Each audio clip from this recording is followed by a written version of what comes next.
One TV Patrol. Patrol car sa Ozamis PNP nanubra na.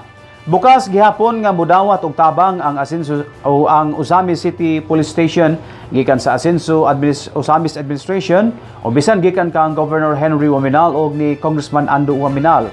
Apan kon service vehicle gihapon kini, balibaran na gayod ni Ozamis City Police Station Officer in charge Police Major Dennis Tano gumikan kay nanubra na matud pa ang mga modernong patrol car sa PNP Ozamis. Matud pa sa hepe na kung nadunay mga opisyal nga lakaw ang iyang mga personnel sama sa pagtambong og hearing sa korte, mabakanti gayud ang mga sakinan samot na kung adunay personal nga lakaw ang iyang mga sakop. Dako ang pasalamat sa kapulisan sa Ozamis sa suporta nga gihatag sa Asenso Administration kanila og kini nga suporta sa liderato sa Asenso bugtian usab sa kapulisan og walay kondisyon nga balos labi na ang pagbantay sa kahapsay og kalinaw sa Ozamis.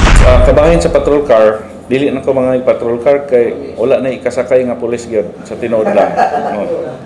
Usahay mabakante atong patrol car kay dili naman nato malikayan nga naay mga pulis na to nga mag-court hearing, na ay mag-schooling, pag mga personal nga mga lakaw.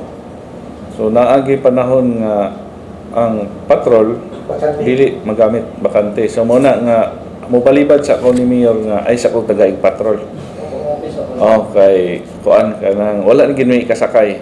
So salamat kayo gyud nga kung sa unang panahon problema gyud nato ang sakyanan patrol cars karon kuan gyud nang hinubra.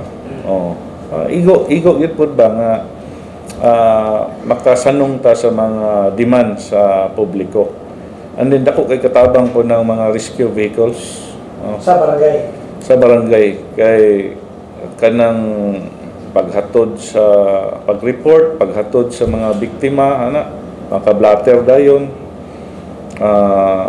muna nga mapaspas pod ang ato ang responde. O dako pod og katabang ato ang mga barangay officials, ato ang mga BPATs and CBOs sa barangay. So One TV Patrol.